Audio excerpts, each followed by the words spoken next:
Desde o início de Fome de Poder, vemos que o protagonista, Ray Kroc, é um personagem obstinado, alguém que já vendeu diversos produtos e tentou vários projetos, porém, ainda sem alcançar o sucesso desejado. Ao frequentar um dos restaurantes locais, o protagonista fica incomodado com o processo que ia do pedido até a chegada de seu prato. Tudo era lento, burocrático e mal feito, pois até o tipo de carne que havia solicitado chegou errado. Contudo, quando conhece o restaurante de Dick e Mac, Ray fica surpreso e maravilhado diante da tamanha inovação que o lugar apresentava. Desde a rapidez da fila, do pedido, da praticidade em não precisar usar talheres e poder comer em qualquer lugar, até a organização da cozinha e o controle rígido por parte dos donos. Tudo era otimizado para entregar não só o melhor produto, como também a melhor experiência. Ao jantar com os criadores do restaurante, o protagonista percebe que cada detalhe do lugar havia sido projetado para cortar custos e ser eficiente. E uma das principais características que contribuiu para o sucesso foi justamente a velocidade.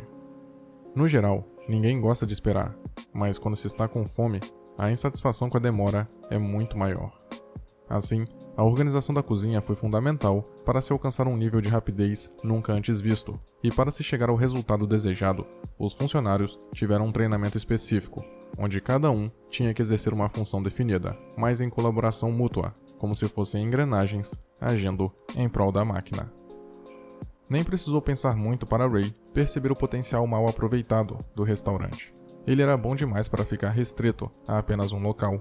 Assim, sua ideia foi partir para o sistema de franquias, onde multiplicaria o sucesso do restaurante, levando-o para qualquer lugar. Ainda que não fosse garantia de sucesso, o projeto parecia promissor e o personagem estava bem empolgado. Afinal, depois de seguidas frustrações com trabalhos que não lhe rendiam retorno e estabilidade, finalmente aparentava ser o seu caminho para o sucesso. Em contrapartida, seu relacionamento com a esposa parecia fadado ao fracasso. Ela o acusava de não ter tempo para viver e aproveitar o que tinha, porque sempre queria mais, nunca estava satisfeito com nada.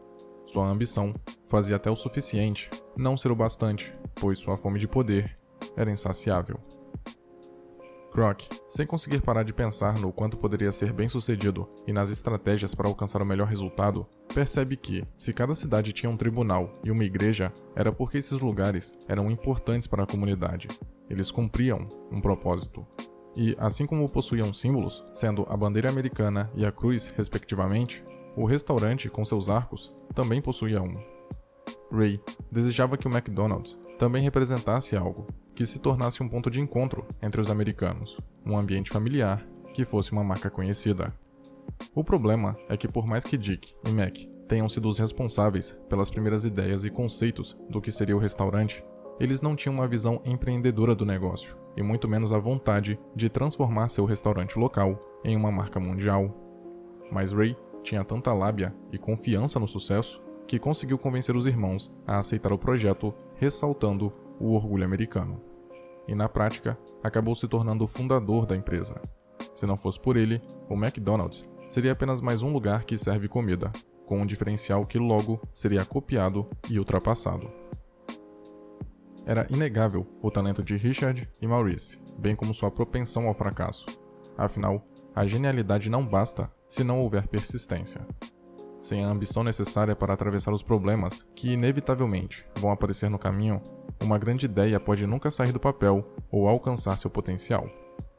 Dick havia implementado a velocidade em seu restaurante, mas não estava gostando da rapidez com que o negócio estava crescendo. Aquilo o preocupava, talvez por pensar que a quantidade era inimiga da qualidade, além do sentimento de que a essência daquilo em que trabalhou por tanto tempo para conseguir estava sendo perdida. Porém, sua preocupação não era infundada.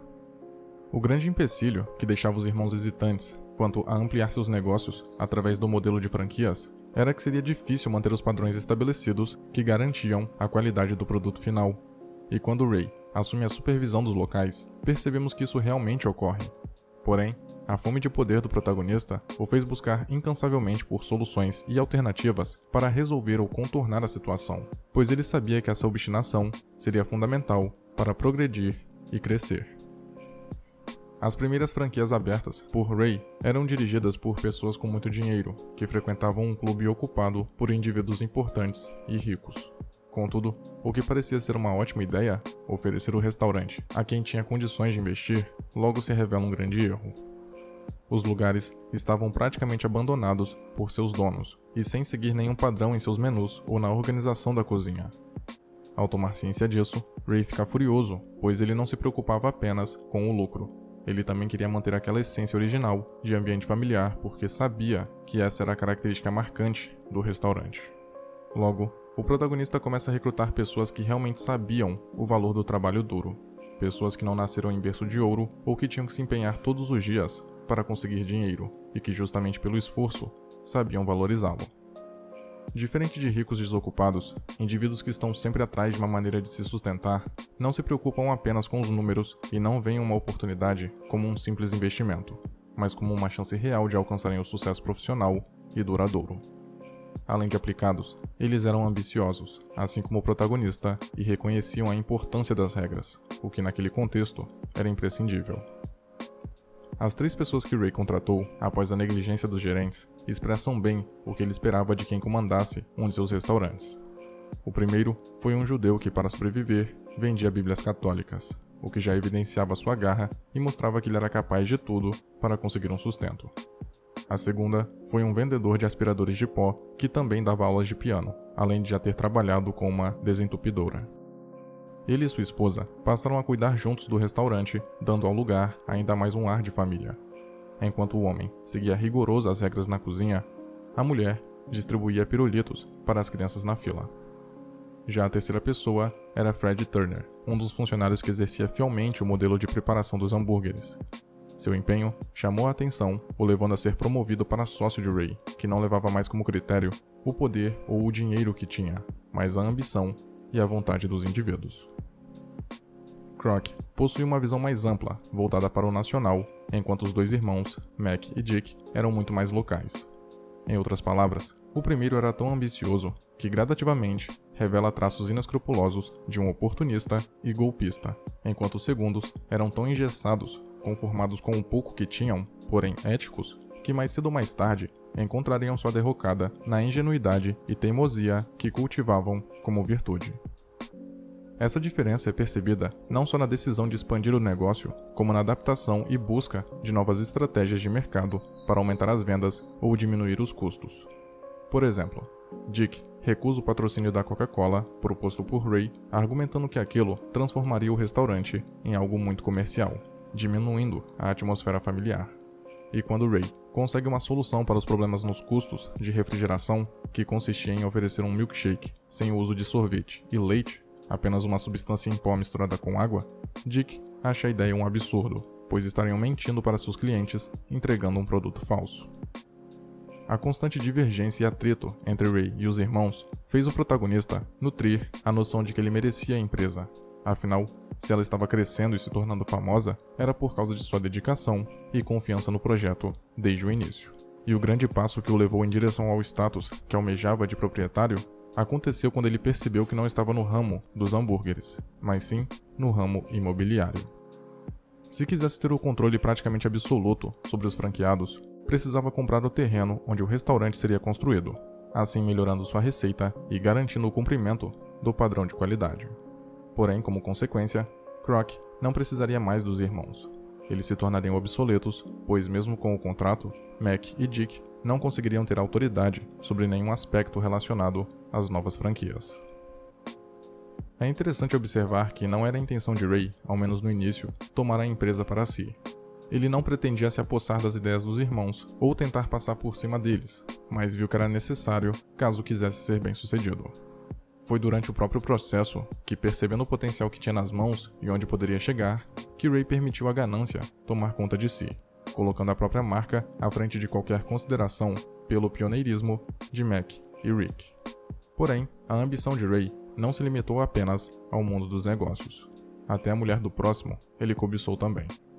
Há um flerte considerável entre ele e a Joan Smith, inclusive na presença do marido, desde quando se conheceram, enquanto o casamento de Ray permanecia ladeira abaixo. Era só questão de tempo até o divórcio ser uma opção, e logo isso acontece.